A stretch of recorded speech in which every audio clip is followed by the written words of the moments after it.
बिस्मिल्लाहिर्रहमानिर्रहीम। तमाम देखने वाले स्टूडेंट्स को प्रोफेसर इकबाल हैदर भट्टी का सलाम। माय डियर स्टूडेंट्स, हम एफएससी और आईसीएस का जो सेकेंड ईयर का मैथमेटिक्स है उसका चैप्टर नंबर 2 डिफरेंशिएशन कर रहे हैं और हम एक्सरसाइज 2.9 की तरफ जा रहे हैं।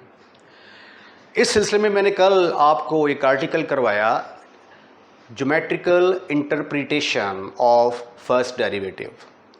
उस लेक्चर के दौरान जो है जोश खताबत में मैं जो है ये Q अप्रोचेस टू P की बजाय मैंने वहाँ पे P अप्रोचेस टू Q लिख दिया था। तो ये P अप्रोचेस टू Q नहीं आएगा, ये Q अप्रोचेस टू P होगा, क्योंकि ये Q जो है ये चल के आहिस्ता आहिस्ता जो है ना ये P के ऊपर आएगा, तो तब ये फिर जो है ना एक पॉइंट को टच करती हुई लाइन जो है ये टेंजेंट लाइन बनेगी। फिर एक स्टूडेंट ने ये भी क्वेश्चन किया था कि यहाँ पे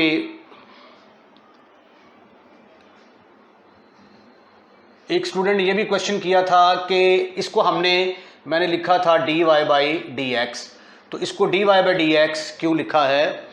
तो उसका आंसर ये है कि जब मैंने आपको डिफरेंशिएशन की डेफिनेशन बताई थी तो मैंने फंक्शन लिया था y = f(x), तो y प्लस डेल्टा y बराबर आ जाएगा f(x) प्लस डेल्टा x। फिर मैंने दोनों को माइनस किया था तो डेल्टा y बराबर आ गया था f(x) plus delta x minus f(x).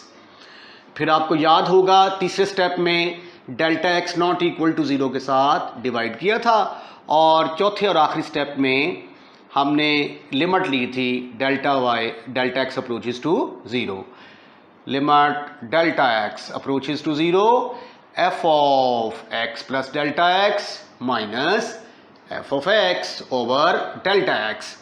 तो फिर जब ये लिमिट एग्जिस्ट करती थी, जब हमने कहा कि इफ लिमिट एग्जिस्ट, अगर लिमिट एग्जिस्ट करती है तो ये किसके बराबर आ गया था? dy/dx। तो ये बराबर आ गया limit delta x approaches to 0 f(x) plus delta x minus f(x) over delta x। तो इसलिए मैंने इसका नाम जो है ये सारी चीज़ जो है ये मैंने लेक्चर के दौरान भी बताई थी कि इसके बारे में आप जानते हैं by the definition of the derivative ये किसके बराबर होगा? dy/dx के बराबर होगा। और मैंने आपको ये भी बताया था इसको हम f' भी लिख सकते हैं। f' का मतलब होता है df/dx। तो इसको आप अगर चाहें तो f' के तौर पर भी लिख सकते हैं, या इसको आप df/dx भी कह सकते हैं। आइए अब आज के लेक्चर का आगाज़ करते हैं। आज देखते हैं कि इंक्रीजिंग और डिक्रीजिंग फंक्शन क्या है। फ़र्ज़ किया कि मेरे पास ये एक फंक्शन है, let f(x) be defined on the open interval ab। Defined का मतलब ये होता है कि a और b के दरमियान कोई ऐसी वैल्यू नहीं है जो वैल्यू हम इस फंक्शन के अंदर पुट करें तो इसका जवाब इन्फिनिटी आता हो। मसलन ये देखें, अगर आप हमारे पास f(x) जो है ये 1/1 माइनस x है, तो अगर मैं x की जगह पे 1 पुट कर देता हूँ तो डिनोमिनेटर में क्या आ जाता है? 0। तो फिर हम कहेंगे कि f(x) इज़ नॉट डिफाइंड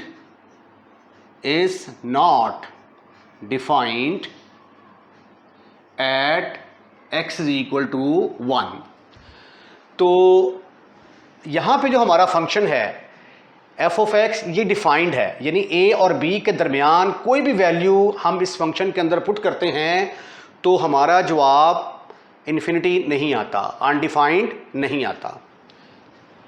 आगे मैं ये सपोज कर लेता हूँ कि इस a b, मसलन ये देखें ये a b है मेरे पास, ये एक इंटरवल है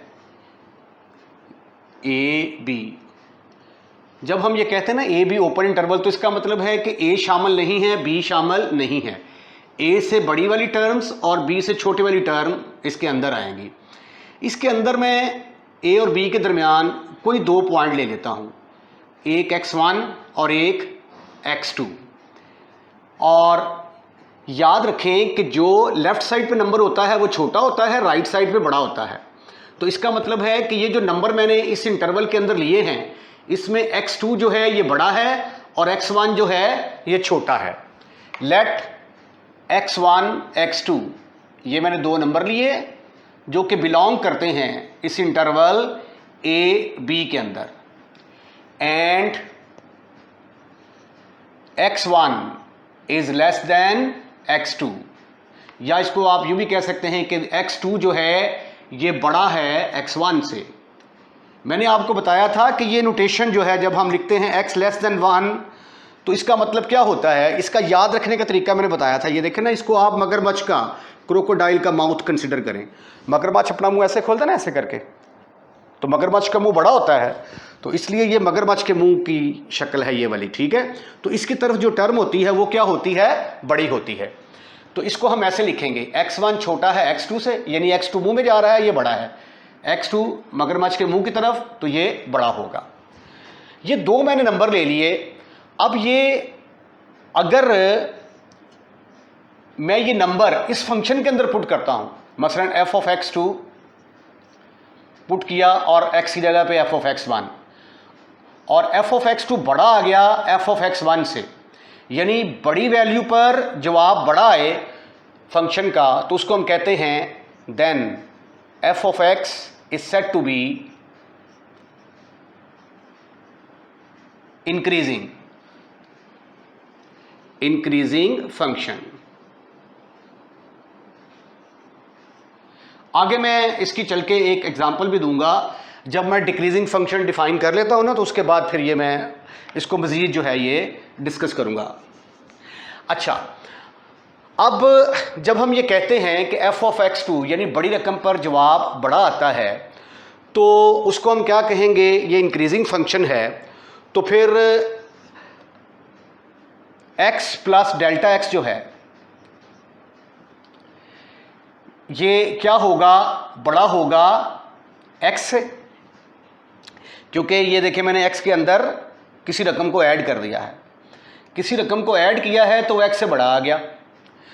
अब अगर मैं इसको उठाकर इधर ले आऊं, सॉरी, अगर x प्लस डेल्टा x बड़ा है x से, तो फिर f of x plus delta x भी क्या होगा, बड़ा होगा x से, f ऑफ x से, क्योंकि अगर x2 बड़ा है x1 से तो f ऑफ डेल्टा x भी बड़ा होगा f ऑफ x से। अब इसको उठाकर इधर लेके आए, इधर आके ये बनेगा f of delta x minus f of x is greater than 0। ये इधर आ गया, इधर 0 रह जाएगा। अब डेल्टा x के साथ डिवाइड कर दें, divide by delta x not equal to 0, तो ये आ गया limit delta x approaches to 0, f of x plus delta x minus f of x over delta x is greater than 0 over delta x। पहले हमने divide किया है, अगले step में जो है ये हम इसकी लिमिट लेंगे। Taking limit delta x approaches to 0 both side, तो ये आ गया limit delta x approaches to 0 f of x plus delta x minus f of x over delta x। ये क्या होगा, ये 0 को डेल्टा x पर डिवाइड करेंगे तो जवाब 0 के बराबर आएगा, और limit delta x approaches to 0, इधर डेल्टा x है ही नहीं तो 0 का 0 ही आएगा। ये मैंने आज आपको बताया है कि ये किसके बराबर होता है, dy बाई dx। तो इसकी जगह पे क्या आएगा, dy बाई dx, या इसको हम क्या लिखेंगे, f डैश ऑफ x। तो दूसरे लफ्ज़ों में f डैश x क्या होगा, पॉजिटिव होगा। तो इसका मतलब यह हुआ कि अगर फंक्शन इंक्रीजिंग होगा तो उसका फर्स्ट डेरिवेटिव क्या होगा, ग्रेटर देन 0, पॉजिटिव हुआ करेगा। और फर्स्ट डेरिवेटिव किसको रिप्रेजेंट करता है, फर्स्ट डेरिवेटिव जो है स्लोप ऑफ ए टेंजेंट को रिप्रेजेंट करता है। तो इसका मतलब है कि स्लोप ऑफ टेंजेंट जो है वो क्या होगा, वो पॉजिटिव होगा। मसलन ये देखें, जब हम इसका ग्राफ प्लॉट करते हैं,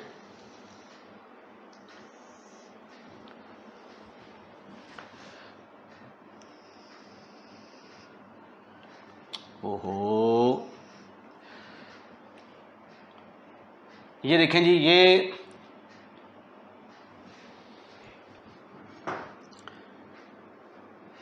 ये फंक्शन जो है ना, ये देखें ये इंक्रीज हो रहा है।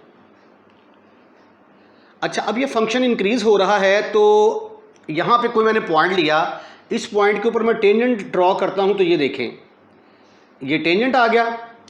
अब ये लाइन एक्स एक्सिस के साथ तो कोई ना कोई एंगल बना रही होगी ना, तो जो भी एंगल बना रही होगी वो एंगल लेस देन 90 होगा। ये देखें ना, क्योंकि अगर शक्ल ऐसी होती है लाइन की, यानी इस तरफ झुकाव होगा तो एंगल ग्रेटर देन 90, अगर इस तरफ होगा तो लेस देन 90 होगा। तो ये देखिए, मैंने इस पॉइंट के ऊपर टेंजेंट लिया और टेंजेंट लिया तो फर्ज कर लिया कि ये एंगल थीटा आ गया। तो फिर टेंजेंट थीटा जो है ये किस क्वाड्रेंट में आ रहा है? फर्स्ट क्वाड्रेंट में। और फर्स्ट क्वाड्रेंट में टेंजेंट क्या होता है? पॉजिटिव। टेंजेंट पॉजिटिव होने का मतलब एफ डैश एक्स क्या होगा? पॉजिटिव होगा। तो ये मैं बात आपको समझा रहा था कि अगर जब हम कहते हैं कि एफ ऑफ एक्स इंक्रीजिंग है तो फिर उसका डेरिवेटिव जो है वो क्या होगा? पॉजिटिव। डेरिवेटिव पॉजिटिव होने का मतलब क्या है कि टेंजेंट थीटा जो है वो पॉजिटिव होगा, क्योंकि हम ये कह चुके हैं कि एफ डैश एक्स जो है ये टेंजेंट थीटा के बराबर होता है। जो पिछला लेक्चर मैंने दिया था उसके अंदर मैंने इस चीज़ को साबित किया था कि एफ डैश एक्स जो है that is equal to tangent theta.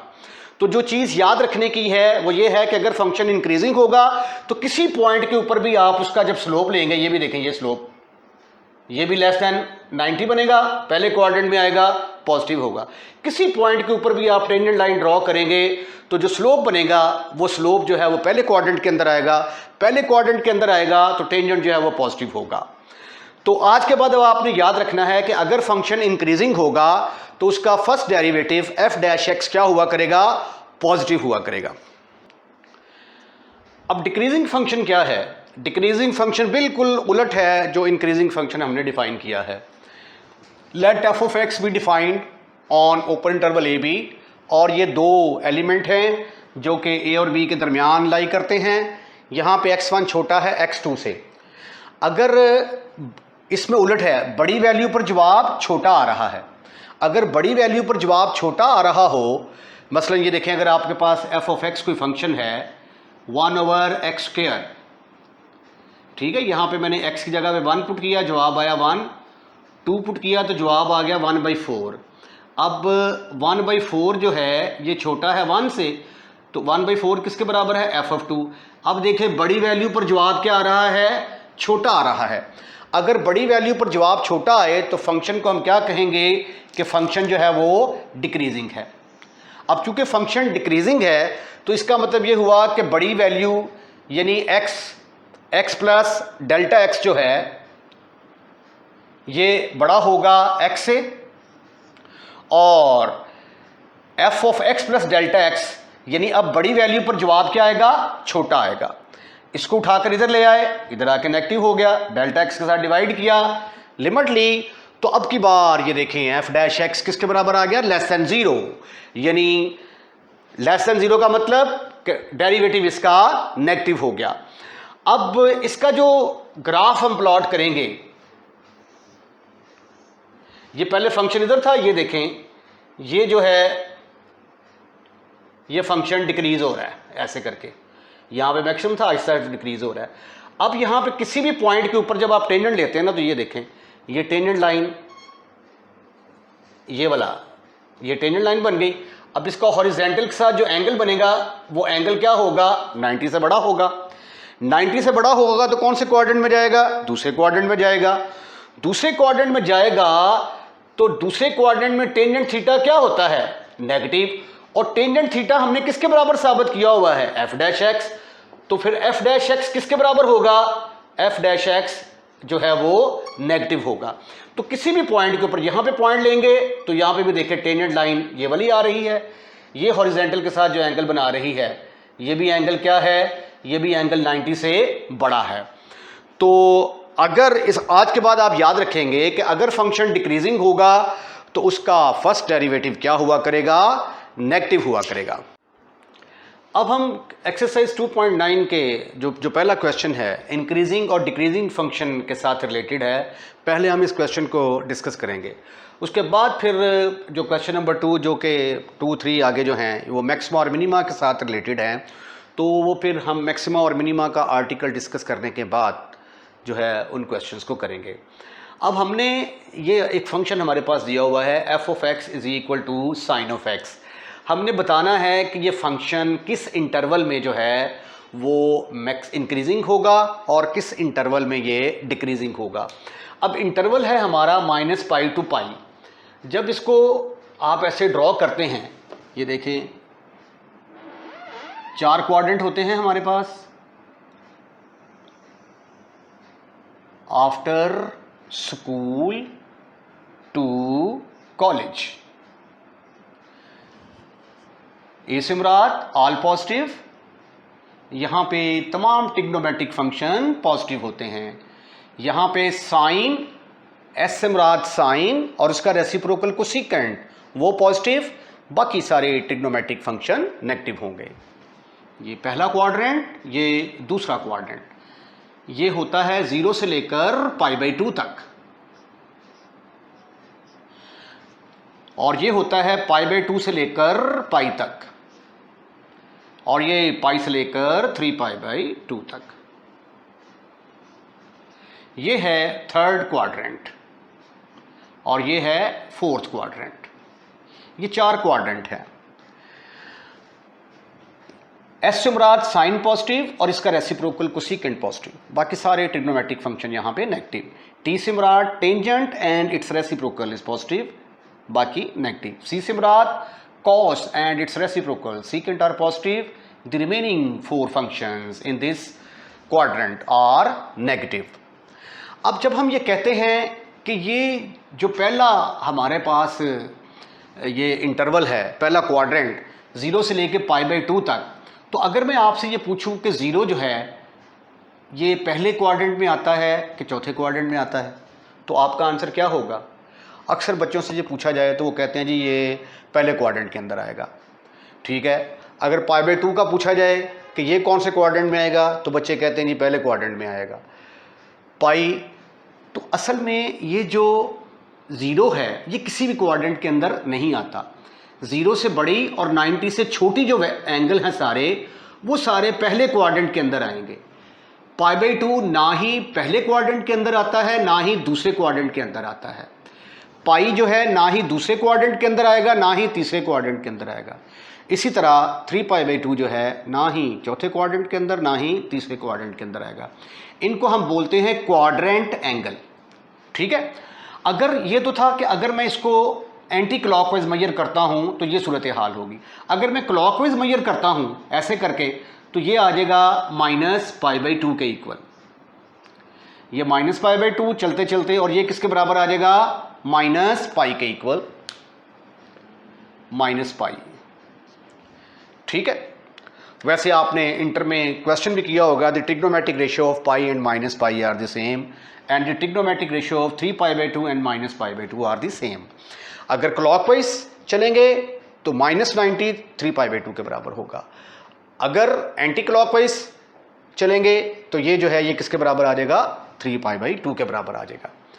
अब कम टू द पॉइंट, अब हमने इस फंक्शन का देखना है कि ये फंक्शन कहाँ पे इंक्रीजिंग है और कहाँ पे डिक्रीजिंग है।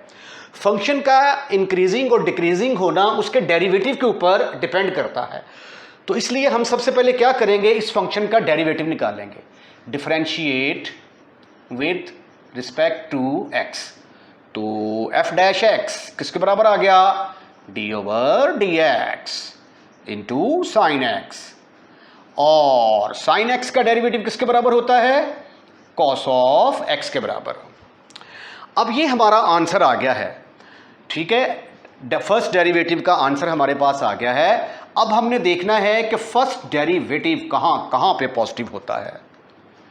तो आगे हम हेडिंग देंगे for increasing function, for increasing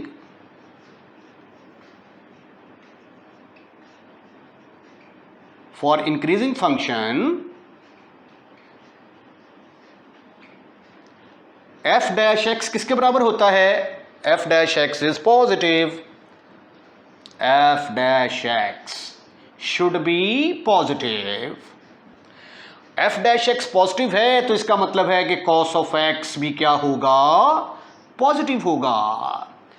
अब कॉस पॉजिटिव कहां पे होता है? ये देखें, कॉस पॉजिटिव पहले क्वाड्रेंट के अंदर भी पॉजिटिव होता है और चौथे क्वाड्रेंट के अंदर भी पॉजिटिव होता है। तो इसका मतलब ये हुआ कि यहां से लेकर यहां तक ये वाला जो एरिया है सारा, ये वाला जो एरिया है, इस एरिया में कॉस एक्स क्या है? पॉजिटिव है। और ये एरिया कहां से कहां शुरू होता है? ये शुरू होता है, ये देखें, ये -π/2, छोटे को पहले लिखते हैं ना, पहले -π/2, छोटी वैल्यू पहले -π/2 से लेकर π/2 तक। अब π/2 जो है और -π/2 ये तो किसी क्वाड्रेंट के अंदर नहीं आते, ठीक है? तो ये π/2 किसी क्वाड्रेंट के अंदर नहीं आएगा और -π/2 किसी क्वाड्रेंट के अंदर नहीं आएगा, इसलिए इसके साथ मैं लगाऊंगा ओपन इंटरवल। ये देखें, अब -π/2 और π/2 के दरमियान कोई भी वैल्यू आप लेकर देखेंगे यहां पे, और वो वैल्यू जब यहां पे पुट करेंगे तो फंक्शन एफ डैश एक्स आपका क्या आएगा? पॉजिटिव आएगा। तो ये वो वाला इंटरवल है जिसके अंदर हमारा ये फंक्शन क्या है? इंक्रीजिंग है, राइट? अब डिक्रीजिंग के लिए, for decreasing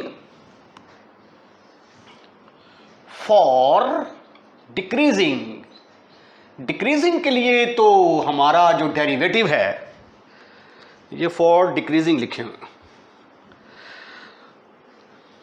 for decreasing F dash x क्या होगा? नेगेटिव। अब एफ डैश एक्स की कीमत क्या है हमारे पास? Cos of x. तो कॉस ऑफ एक्स को क्या होना चाहिए? नेगेटिव होना चाहिए। अब ये तो वो एरिया था जहां पे कॉस पॉजिटिव था, ठीक है? अब कॉस नेगेटिव कहां पे होगा? कॉस नेगेटिव होगा इस इलाके में, ये वाला जो है, ठीक है? यानी यहां से लेकर यहां तक ये सारा इलाका, एक क्वाड्रेंट ये वाला, और फिर यहां से लेकर यहां तक, इसके अंदर जो है ये फंक्शन आपका क्या होगा? डिक्रीजिंग होगा। तो ये इंटरवल फिर आपका बना, एक तो बना जी आपका पाई से π/2, π/2 से π/2 छोटा है, π/2 से लेकर पाई। अब π/2 जो है इसके ऊपर भी ओपन इंटरवल आएगा और पाई के ऊपर भी ओपन इंटरवल आएगा। और दूसरा जो है हमारा वो क्या है? वो यहां से लेकर यहां तक, और ये इंटरवल हमारा क्या बन रहा है? ये बन रहा है -π/2 से लेकर -π तक। तो यूनियन ओपन इंटरवल -π से लेकर -π/2 तक, और ये भी किसी क्वाड्रेंट के अंदर शामिल नहीं होंगे। तो इनके ऊपर भी क्या आएगा? ओपन इंटरवल आएगा। ओपन इंटरवल को याद रखें, आप ऐसे भी लिख सकते हैं ना, π/2, π, छोटी ब्रैकेट लगा दें ऐसे करके, यूनियन, इधर भी छोटी ब्रैकेट लगा दें। इस ब्रैकेट का मतलब ये होता है कि ये नंबर जो हैं ये शामिल नहीं हैं, इनके दरमियान वाले सारे नंबर शामिल हैं। ये नंबर शामिल नहीं हैं, इनके दरमियान वाले नंबर जो हैं शामिल हैं। तो ये हमारे पास वो इंटरवल निकल आया जिसके अंदर फंक्शन जो है वो डिक्रीजिंग है, और ये वाला वो इंटरवल है जिसके अंदर हमारा फंक्शन इंक्रीजिंग है। अब हमारे पास second part f of x is equal to cos of x दिया गया है, और इंटरवल है हमारे पास -π/2 से π/2। इसका मतलब है कि जो गेम सारी होनी है वो यहाँ से लेकर यहाँ तक, सिर्फ यहाँ से लेकर यहाँ तक इंटरवल दिया गया है। ये -π/2 से लेकर π/2 तक, इसको -π/2 कर लें, ठीक है? इस पोर्शन से हमारा अब कोई ताल्लुक नहीं है। तो फंक्शन का इंक्रीजिंग और डिक्रीजिंग किस चीज़ के ऊपर डिपेंड करता है? उसके डेरिवेटिव के ऊपर डिपेंड करता है। तो आइए पहले हम इसको डिफरेंशिएट करते हैं। Differentiate with respect to X, तो ये आ गया F dash X is equal to d/dx। अब कॉस ऑफ एक्स को जब आप डिफरेंशिएट करते हैं तो आंसर आता है -sin of x. For increasing function, for increasing interval, increasing interval के लिए क्या होगा? एफ डैश एक्स को पॉजिटिव होना चाहिए। ठीक है, अब एफ डैश एक्स, ये जरा पॉइंट जरा समझने वाला है, जरा देखें जरा। एफ डैश एक्स हमारे पास किसके बराबर है? Minus sine of X. अब ये पॉजिटिव तब होगा अगर ये माइनस हो, क्योंकि ये माइनस के साथ मल्टीप्लाई होगा तो जवाब प्लस के बराबर आएगा ना। अब साइन जो है ये नेगेटिव कहाँ कहाँ पे होता है और पॉजिटिव कहाँ कहाँ पे होता है, ये हमने डिसाइड करना है। अब ये देखें, एफ डैश एक्स जो है वो हमारे पास है माइनस साइन एक्स, और माइनस साइन एक्स को होना चाहिए पॉजिटिव। एफ डैश एक्स को पॉजिटिव होना चाहिए, या दूसरे लफ्ज़ों में माइनस साइन ऑफ एक्स को क्या होना चाहिए? पॉजिटिव होना चाहिए, एफ डैश एक्स। और इसको अब हम माइनस के साथ मल्टीप्लाई करेंगे तो साइन ऑफ एक्स ये किसके बराबर आ जाएगा? Is less than zero. अब साइन नेगेटिव कहाँ कहाँ पे होता है? ज़ीरो से लेकर पाई बाई ज़ीरो से लेकर माइनस पाई बाई 2 तक। तो इंटरवल आ गया हमारा माइनस पाई बाई 2 से लेकर 0 तक। अब इसके अंदर ना ही 0 शामिल होगा और ना ही माइनस पाई बाई 2 शामिल होगा। ठीक है जी, फिर दोबारा देखें, ये एफ डैश एक्स जो है इसको क्या होना चाहिए? पॉजिटिव होना चाहिए। तो यानी दूसरे लफ्ज़ों में माइनस साइन एक्स क्या होना चाहिए? पॉजिटिव होना चाहिए। माइनस के साथ मल्टीप्लाई किया, जब माइनस से मल्टीप्लाई करते हैं ना तो इनक्वालिटी चेंज हो जाती है। ये sine x is less then 0। अब साइन लेस देन 0 का मतलब क्या है? साइन 0 से छोटा यानी नेगेटिव। यानी साइन नेगेटिव कहाँ कहाँ पे है? वो इस इलाके के अंदर, ये जो है इसके अंदर साइन जो है वो क्या है? नेगेटिव। तो हमारा जो इंटरवल आ गया वो आ गया माइनस पाई बाई 2 से लेकर 0 तक। इस इंटरवल के अंदर हमारा फंक्शन क्या होगा? इंक्रीजिंग होगा। फॉर डिक्रीजिंग के लिए क्या होगा? फॉर डिक्रीजिंग के लिए एफ डैश एक्स को नेगेटिव होना चाहिए। ठीक है, तो एफ डैश एक्स हमारे पास किसके बराबर है? Minus sine of X. Minus sine of x को नेगेटिव माइनस से मल्टीप्लाई कर देंगे तो ये क्या आ जाएगा? Sine of x. तो माइनस से मल्टीप्लाई करेंगे तो ये इनइक्वालिटी चेंज होके साइन एक्स 0 से बड़ा आ जाएगा। अब ये आ गया साइन पॉजिटिव। तो साइन पॉजिटिव है तो इसका मतलब ये हुआ कि वो तो पॉजिटिव तो होता है पहले क्वाड्रेंट के अंदर, और पहला क्वाड्रेंट कहाँ से शुरू होता है? 0 से शुरू होता है और पाई बाई 2 पे ख़त्म हो जाता है। लेकिन पाई बाई 2 इसके अंदर शामिल नहीं है और 0 भी शामिल नहीं है। आप इसको ऐसे भी लिख सकते हैं और ऐसे भी लिख सकते हैं। तो ये वो इंटरवल है जिसके अंदर फंक्शन जो है हमारा क्या होगा? डिक्रीजिंग, और ये वो इंटरवल है जिसके अंदर हमारा फंक्शन क्या होगा? इंक्रीजिंग होगा। अगर आप इसकी वेरिफिकेशन करना चाहें तो ये देखें ज़रा, एफ ऑफ एक्स हमारे पास है कॉस ऑफ एक्स के इक्वल, राइट। हमने कहा था कि इंक्रीजिंग फंक्शन में बड़ी वैल्यू पर जवाब बड़ा आना चाहिए, छोटी वैल्यू पर जवाब छोटा आना चाहिए। अब मैं फ़र्ज़ कर लेता हूँ x is equal to minus 30 degree, pi by 6 suppose करें आप, क्योंकि पाई में रेडियंस में दिया हुआ है ना। तो f of minus pi by 6 किसके बराबर आ गया? Cos of minus pi by 6। Cos minus pi by 6 cos pi by 6 के बराबर होता है, और कॉस पाई बाई 6 कॉस 30 की कीमत बराबर होती है 0.866। फिर हम लेते हैं G x is equal to minus pi by 3, ठीक है, माइनस पाई बाई 3। तो f of minus pi by 3 will be equal to cos of minus pi by 3 which is equal to cos of pi by 3, right. Cos pi by 3 की value किसके बराबर होती है? 0.5। अब ये देखें, माइनस पाई बाई 6 जो है ये बड़ा है माइनस पाई बाई 3 से, क्योंकि नेगेटिव में ना ये -3 जो है ये छोटा होता है -2 से। तो ये एक्चुअली बनता है -60 डिग्री। ये 30 डिग्री -30 डिग्री बड़ा होगा -60 डिग्री से, ठीक है। तो इसलिए अब देखें f of minus pi by 6 बड़ा आया किससे? f of minus pi by 3 पर।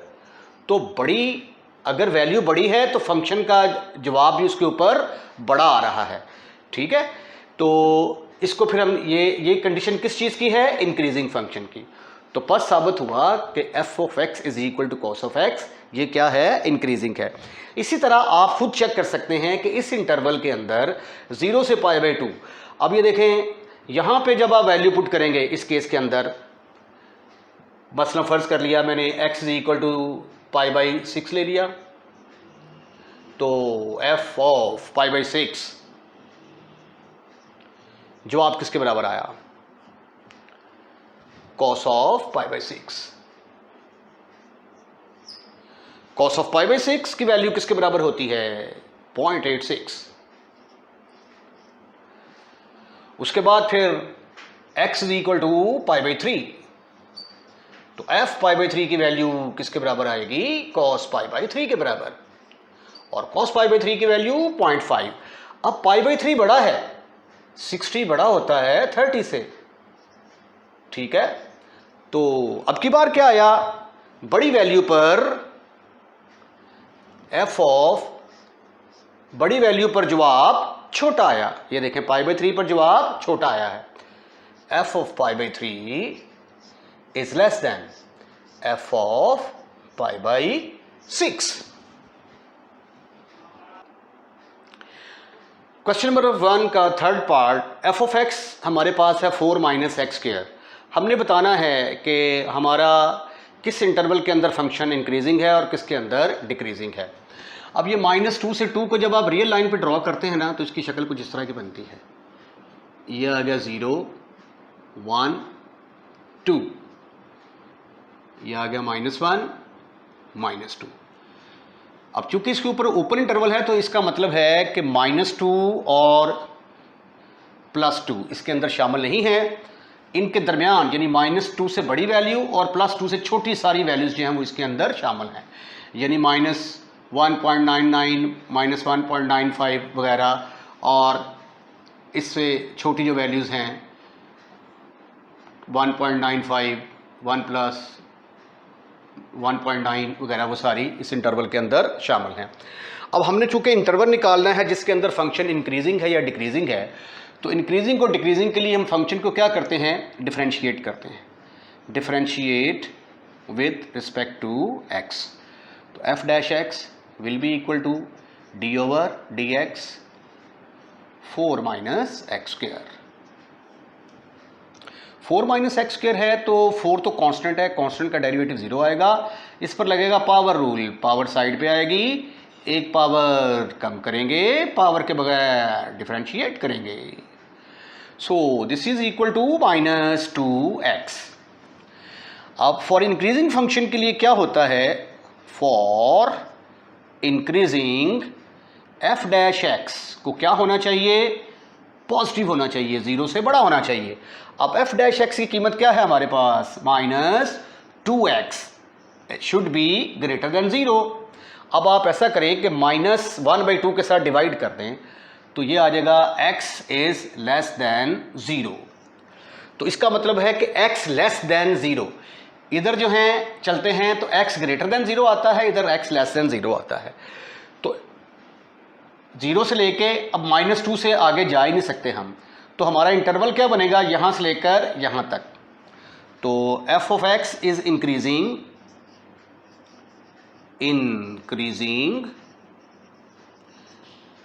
इन द इंटरवल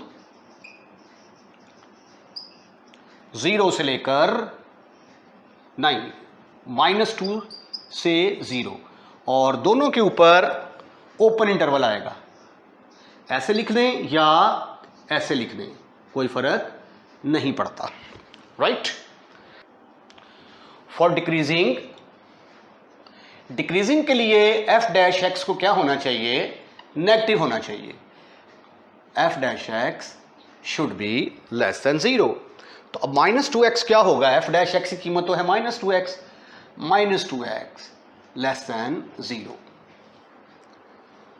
तो माइनस से मल्टीप्लाई करेंगे, यानी तो ये आ जाएगा 2x इज ग्रेटर देन 0, 2 के साथ डिवाइड करेंगे तो x greater than 0।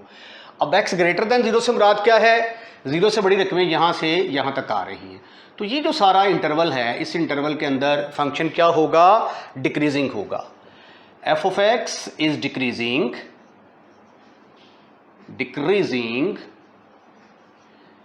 In the interval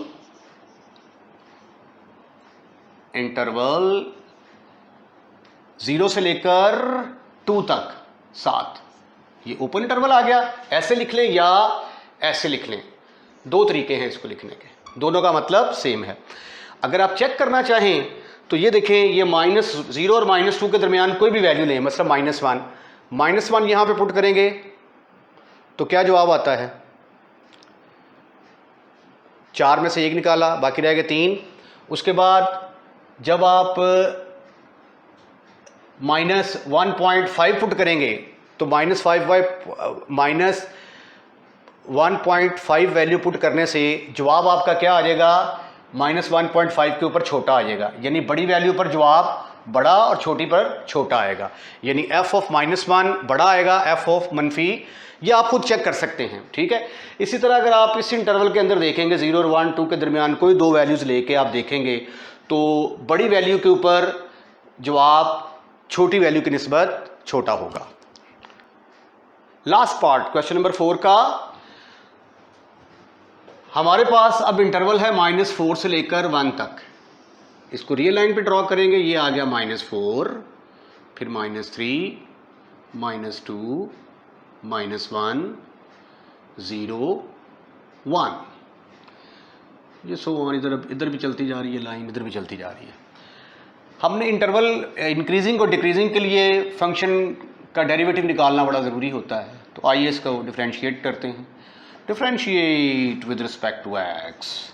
F dash X will be equal to D over D X square plus 3x plus 2। X square को डिफरेंशिएट करेंगे तो पावर साइड पे आ जाएगी, एक पावर कम करेंगे, पावर के बगैर डिफरेंशिएट करेंगे। प्लस 3 इंटू एक्स को डिफरेंशिएट करेंगे dx ओवर dx, और 2 का डेरिवेटिव 0 क्योंकि ये कांस्टेंट है। तो ये आ गया 2x प्लस 3 प्लस 0। तो आपका आंसर आ गया 2x प्लस 3। अब f ऑफ x इंक्रीजिंग होगा, is increasing if f dash x is positive.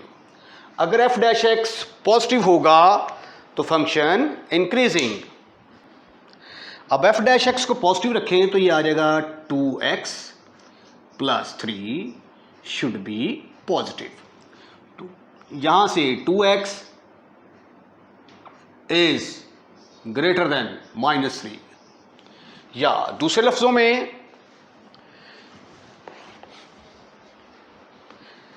x is greater than -3/2। x is greater than -3/2। अब 3/2 का मतलब होता है तकरीबन 1.5। तो यहां पे करके ये पॉइंट आएगा, ये वाला 3/2। अब x ग्रेटर देन 3/2। अब 3/2 से बड़ी वैल्यू सारी इस राइट साइड पे आएंगी, ठीक है। तो 1 पे जाके तो हमें ख़त्म करना है क्योंकि उसने बाउंड्री लगा दी हुई है कि -4 से 1 के अंदर अंदर ही चेक करना है आपने। तो हमारा फंक्शन इंक्रीजिंग होगा -3/2 से लेकर 1 तक। f of x is increasing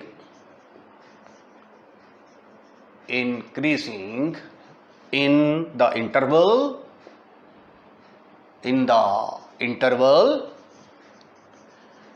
क्या होगा आपका? -3/2 से लेकर 1 तक, दोनों के ऊपर ओपन इंटरवल आएगा। r -3/2, 1 पैरेंथेसिस लगा लें आप यहां पे। उसके बाद फॉर डिक्रीजिंग, इसका उलट हो जाएगा। डिक्रीजिंग के लिए क्या होगा? f dash x should be negative. तो इसका मतलब ये हुआ कि 2x plus 3 should be negative. In other words, 2x is less than -3, x is less than -3/2। अब -3/2 से छोटी रकमें किधर आ रही हैं? इस साइड पे आ रही हैं। ये यहां से लेकर यहां तक, ये सारी वैल्यूज जो हैं ये -3/2 से छोटी हैं। तो रिक्वायर्ड इंटरवल किसके बराबर आ गया? रिक्वायर्ड इंटरवल इज -4 से लेकर -3/2, दोनों के ऊपर ओपन इंटरवल आएगा, या अगर आप चाहें तो ये वाली नोटेशन भी इस्तेमाल कर सकते हैं। इसके साथ ही आज का लेक्चर यहीं पे हम वाइंड अप करते हैं। अगर आपको हमारी वीडियो पसंद आई है तो इसको लाइक ज़रूर कीजिएगा। अगर आपको ने लाइक किया है तो अपने दोस्तों में भी फिर इसको शेयर ज़रूर कीजिएगा, और अगली वीडियो का इंतज़ार कीजिएगा। अपना ख्याल रखिएगा। अल्लाह हाफिज़।